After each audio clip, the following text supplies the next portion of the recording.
All right, good morning, everybody. Okay, so we started a tshuva yesterday, having to do with person who's refusing to comply with the ruling of Beis Din. What measures can be taken to exclude this person and his family from the community, from the communal infrastructure? And we saw a shocking statement from the Shulchan Aruch. We'll just read it one more time. He says, "Of the Shulchan Aruch nifsak din hamenudeh." The Shulchan Aruch tells us what the ruling of a menudeh, someone who is in contempt of Beis Din. And the Ramah writes, "Yesh reshus lebeis din, v'hachmir alav." Beis Din has the right to come down on him.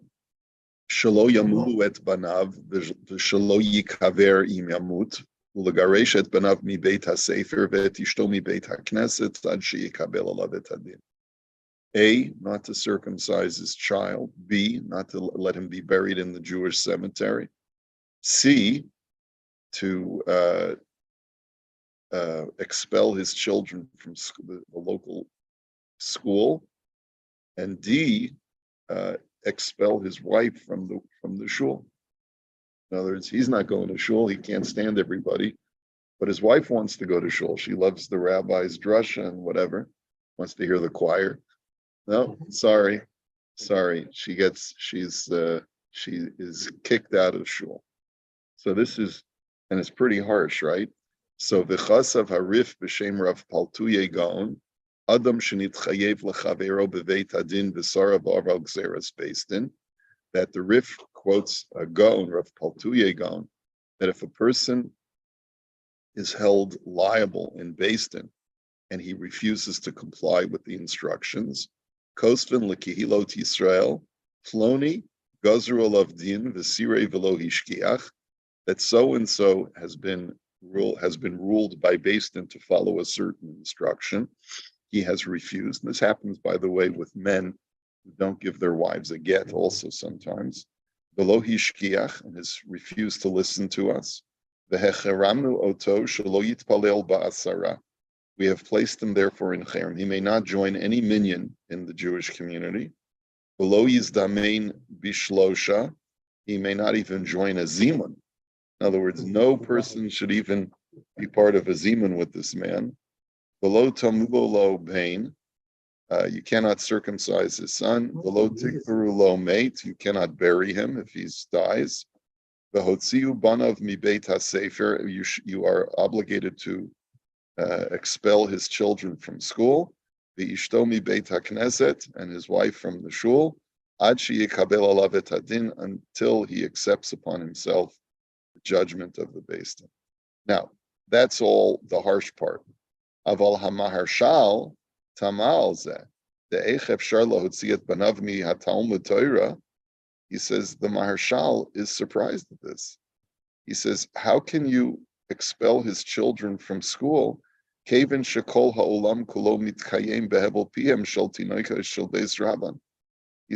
our sages tell us that the world subsists on the words that come out of the mouths of children when they're studying Torah.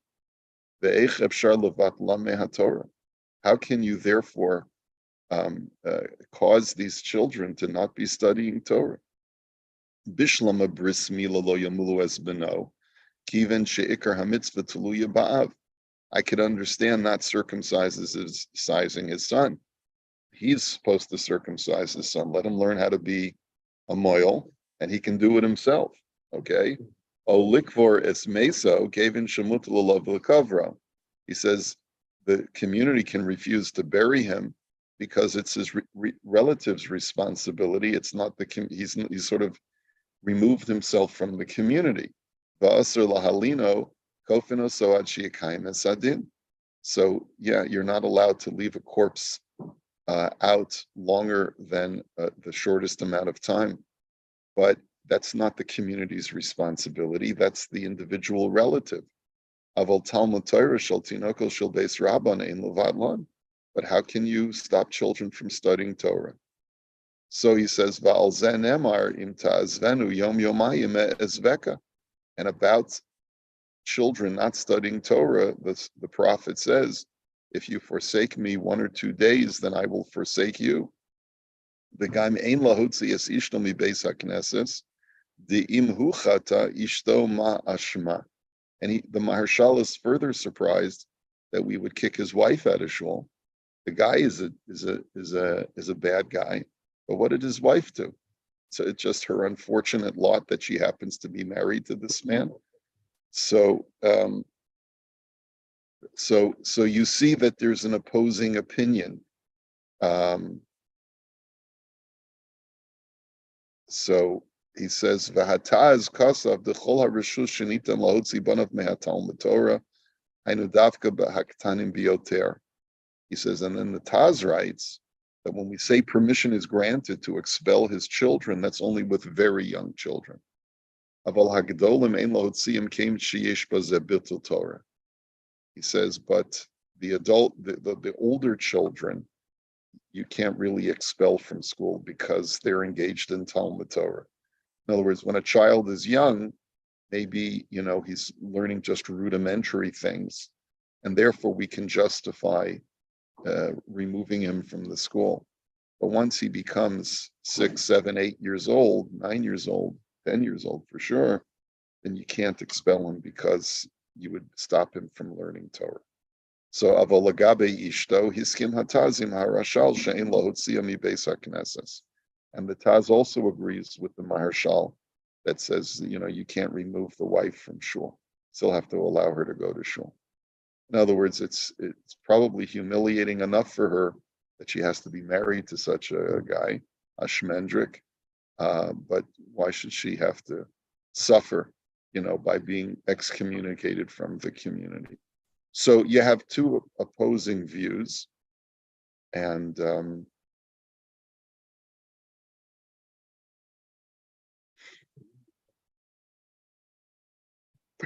well, the first question is, when was the last time you saw this happening?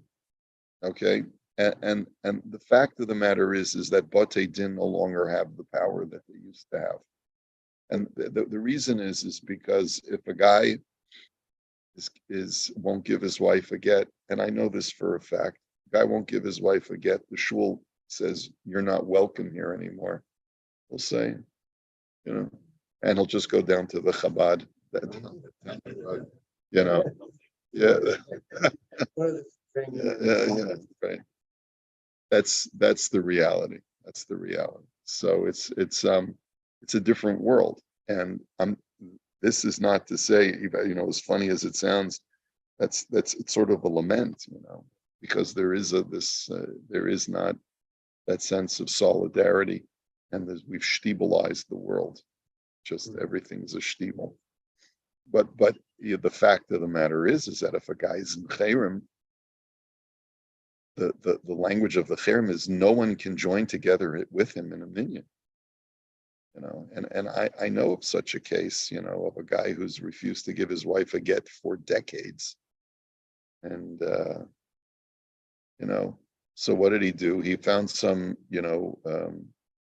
kangaroo court in Muncie to support his grounds for not giving his wife a get, and he got a heter to remarry, leaving his wife in Aguna. Yeah, all it takes is just one guy with a beard, who says, yeah, you go ahead and do what you want to do. Yeah. So that's the unfortunate reality of the world we live in today. We're in the Wild West, right? Well, the Torah permits multiple wives. That was then, right? But the ban on more than one wife was done by Rabbeinu Gershom post Talmud. So therefore, there is a loophole you can get if 100 rabbis sign off and say that his wife is refusing to receive the get, they'll let a guy remarry. It's called Heter Meir Rabbanim. You ever heard that before? The Heter Meir Rabbanim is if you can get 100 rabbis. Not just this one. But she's not refusing. She's not refusing. Or maybe he Right, gave her right. something. The whole thing was a ruse. The guy said he wrote a get, left it with this rabbi, and the rabbi won't give her the get unless she delivers $250,000. Yeah. So I think it's up to $500,000 now. Yeah.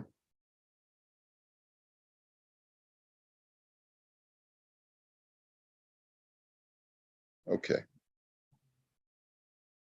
Okay, let's go on. Siman Hey, in Mechilas Chov Belev Havim Mechila. This is something that we actually looked at when we were studying. What was the last sefer that we studied before this? What? On Hilchos Tzedakah. Forgiving loans. Okay. So we were learning about the mitzvah of lending people money. When you forgive someone a loan mentally, does that count? So here's the sheila. Hilvesi lekarov mishpacha sikum kesef. I lent a relative of mine a certain amount of money. V'hu mashach osi kama shanim v'lo hechzer li et hakesef. Kept stringing me along for years and hasn't paid me back. V'yom kippur b'shas avidui machalti lo b'libi al hakesef. So one Yom Kippur, I was standing there before God and said, Hashem, I want you to be merciful with me. I'll be merciful with him, and I'll forgive the loan. Okay. Last week, he just gave me back the money after years of stringing me along. Did I act correctly by accepting the money? Or should I have told him I was already moichel? And okay. So first of all, based on what we've learned in the past, what would you say? You could accept. Well, you could say to him, well, certainly, if you want to clean yourself of any issue, you could say, well, here's the truth. Last Yom Kippur, I was moichel you in my vidui. I was moichel you the loan. If you still want to give it to me as a gift, I'll accept it as a gift. But as far as repayment of a loan, you're putter because I was already moichel you.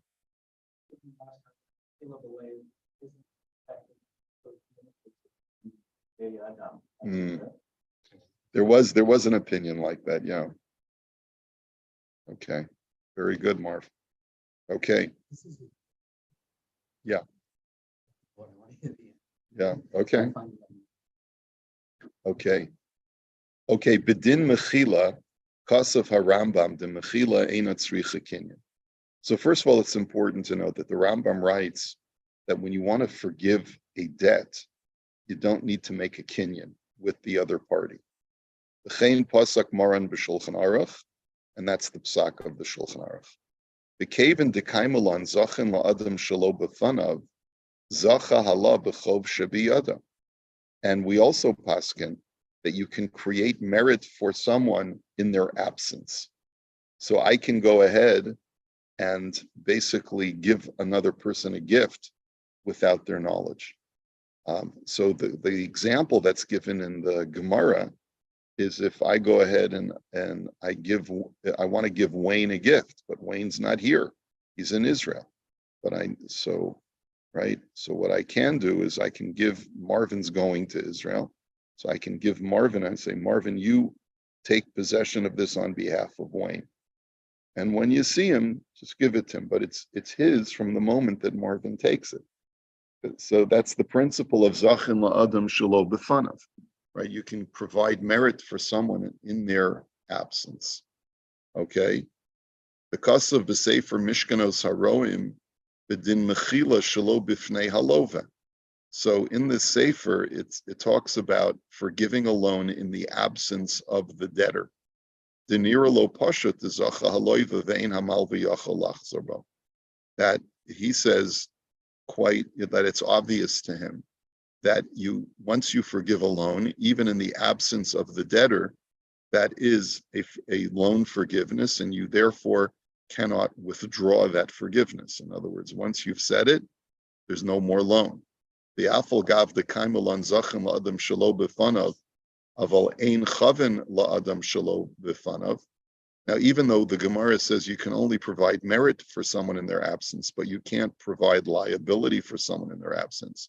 Uv'mikra zeh shemacha lo alacho v'eina zuchus gemura, ki yesh gam tzad chov mishum sonei matanos yechia.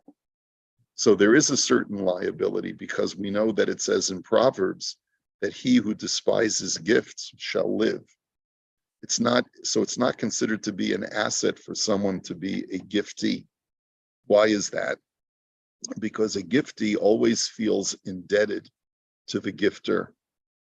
And therefore you're creating that sense of obligation or feeling of indebtedness.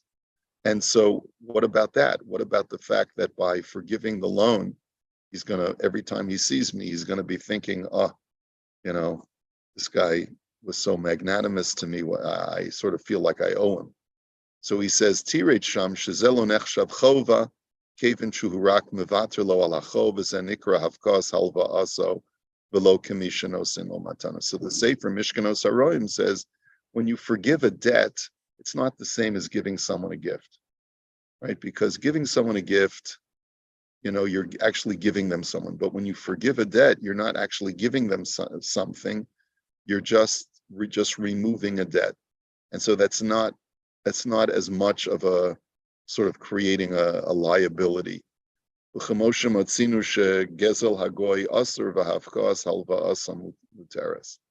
And therefore, even though you're not allowed to steal from a Gentile, but you are allowed to undo a debt that is owed to him. In other words, if there are certain mechanisms in halacha that will allow me to, let's say I generate a debt to a non-Jew. I'm not allowed to steal from him. I can't steal his money. But if I were to, let's say, fail to pay him back, then that's not as bad as stealing from him. Even though it's not a moral thing to do, it's not an ethical thing to do. But we saw that such a distinction is made in the poskim. So, because you're not actively taking, you're just failing to pay back. So obviously, we're not advocating that. We're not saying that you should go ahead and do that. We're not saying that. And by the way, that this is the whole issue. People rationalize they don't have to pay taxes. Right? Because I'm not stealing from the government, I'm just not paying them what I owe them, right? No, seriously, this is, afkas halva, failing to pay what I owe does not rise to the level of stealing in halacha, but it's still, so there are those who argue that if you can get away with it without a chilul Hashem, yada, yada, yada, yada, so then you can justify it, okay? And by the way, that's why to this day, there are people in the very frum community who will do cash businesses, will not charge HST, and say, yeah, I'm entitled to do that. For a number of different reasons. One of the arguments being that there's hafkas, it's just hafkas halva, it's not gezel. It's just failing to pay a debt, right, by not collecting HST. But I'm not stealing. And, I've spoken out about this a number of times, but, if you have rabbis who allow people to continue doing it, it's not, my voice only carries so far. Right?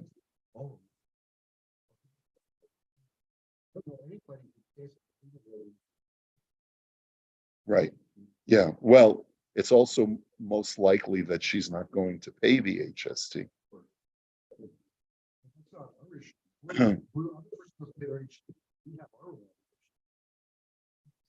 No, the liability for collecting HST is on the vendor, not on the consumer. In other words, The vendor has the obligation to collect HST. It's not the consumer. The vendor says, here's your total charge. Now, when I pay my cleaning lady, do I know whether or not she's including HST in the price or paying tax? That's her responsibility, not mine. But if a vendor comes to me and says, I'll be happy to service you. If you pay me cash, it'll be $1,000. But if you give me, and I won't charge you HST, but if I'm going to put it on your credit card or give me a check, I have to charge you HST.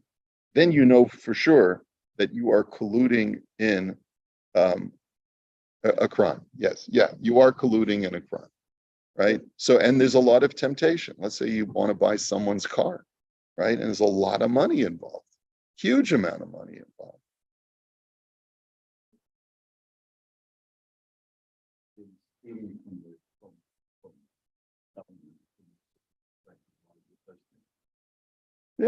Yeah, but it's a form of theft, but it's a passive theft, not an active theft.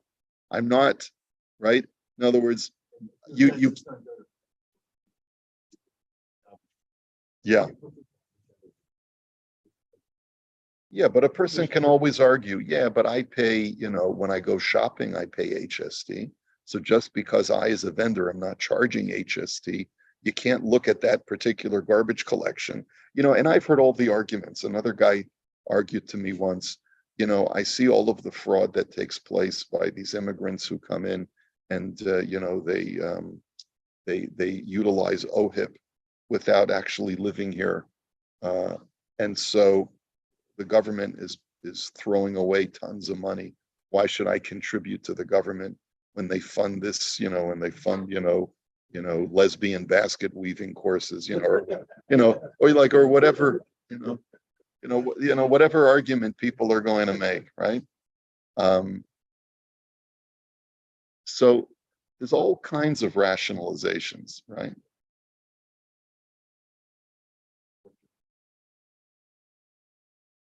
So, right. So as it pertains to this discussion, the argument is that you're not creating any liability by forgiving a debt to someone. That's the bottom line. So perhaps you could argue that it's completely binding. So he says, "V'nira de davar zeh talui b'chakira samachane Ephraim begeder mechila." He says it would seem to me that it would all depend on a something that is written in the Sefer Machane Ephraim, when he discusses what is considered to be mechila, the forgiveness of a debt. Ha'im ze rak siluk, dahainu shahamalva rak mesaleg et hachov me'alav. When I forgive a debt, is that I am withdrawing myself from the connection between the debtor and myself? O shezeh hakna'a, dahainu shahamal v'makna lo et hachov u'memela eino tzarech l'shalem. Is there an active transfer from myself to the debtor? When I forgive a debt, is it completely passive that I'm just withdrawing myself from this connection, the mechanism that binds the debtor to me? Or am I actually transferring the debt from myself over to him?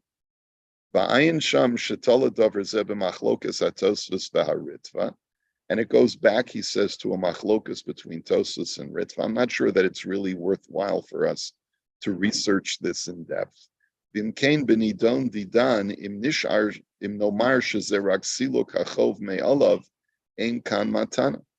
therefore, if you say that it's just removing a debt from myself, right, by basically saying I'm mochel it, and therefore I'm withdrawing myself from this debt, so I'm not giving him anything.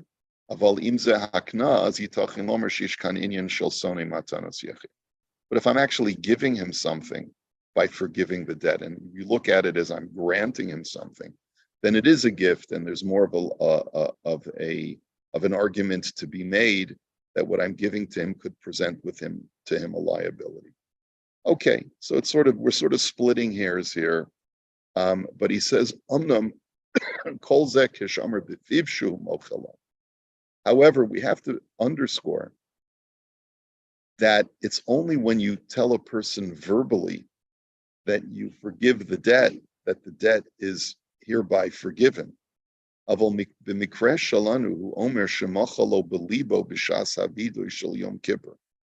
says, but in what we're talking about is a person who is speaking to God, and he said, God, I forgive this man the money that he owes me. And the question is that kind of debt forgiveness considered to be genuine? We might be able to prove the question from a Gemara that says, Bedin almana sheshasa bevesaviha, velo tava ksuvasa 25 shanim demachla ksuvasa. The Gemara gives a case of a woman who was widowed from her husband. She had a ketubah that allowed her to collect, a significant amount of money that's written in her ketubah from her husband's estate. Right, her husband has an estate that went to the orphans. They inherited their father, but she still has a ketubah. She has a promissory note to collect from the estate. But she's held on to it for 25 years and has not acted upon it. She went back to her family and hasn't collected her ketubah for 25 years. So the Gemara says that such a situation, she can't just show up 25 years later and say, I'm here for my ketubah, because a certain amount of dormancy on the promissory note is indicative of a forgiveness of the debt.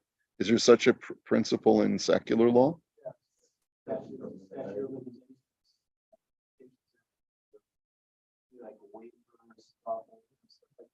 a passage of time and stop you from. Okay. So the Maharshal argues that you see from there that even without verbally stating that to the debtor that I forgive the debt, there can be such a thing as debt forgiveness that is implicit, even when there's no communication between the creditor and the debtor. And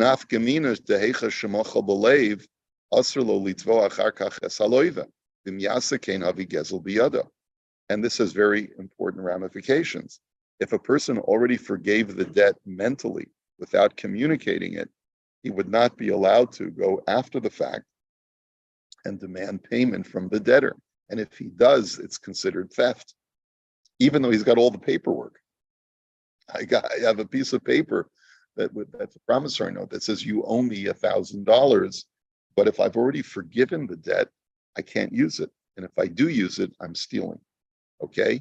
The Chen Kasav Hagon Reb Chaim Palaji, B'shut Chaim Biyad, the B'mechila Ein Tzarch Sheyomer B'ferish Machulach, Ela Kol Sha'amar Lo Dvarim Shemochichim Shemachalo Mahani Lahavkiach Chov Gamar.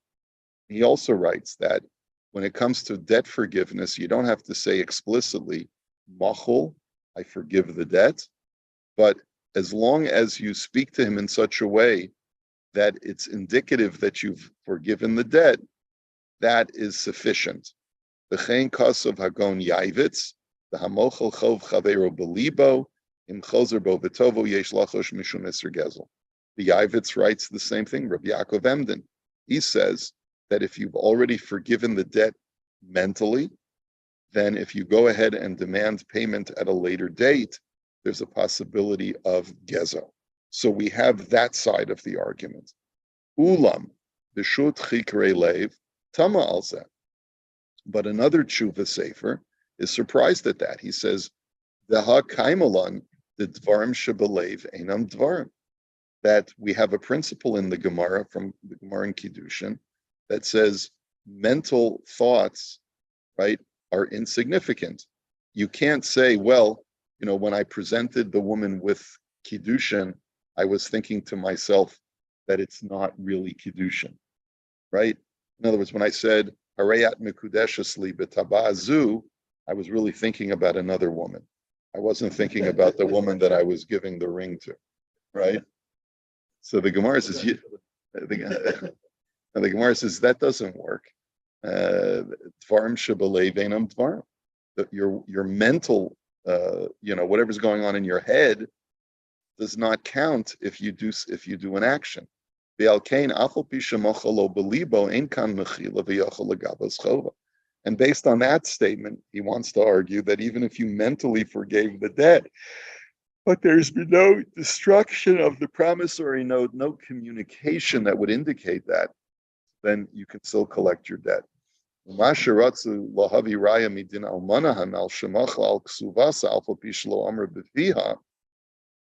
about the argument from the story in the Gemara about the widow who failed to use the note for 25 years, and the Gemara says that indicates that she forgave the debt?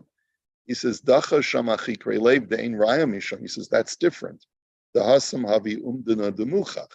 He says, there, what we're doing is there's a clear and present indication that she forgave the debt because of the passage of time. Uvemakom sheish umdana demuchach amrinan shedvarim shebelev havu dvarim kevin shezebelibu v'leiv kaladam. And when there are facts on the ground, circumstances that indicate that this was a person's thinking, so then you can take that into consideration even if nothing was verbalized. So when the circumstances indicate that she forgave the debt, then we consider the debt forgiven. But the guy was speaking to God on Yom Kippur. There's no indication whatsoever that he's forgiven the debt. So then maybe that doesn't count. We'll have to continue this in Mirtz Hashem tomorrow.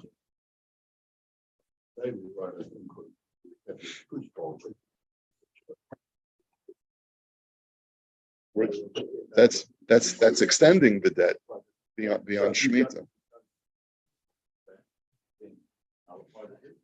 It could, well, it's not that you nullify the debt, it's that Shemitah nullifies.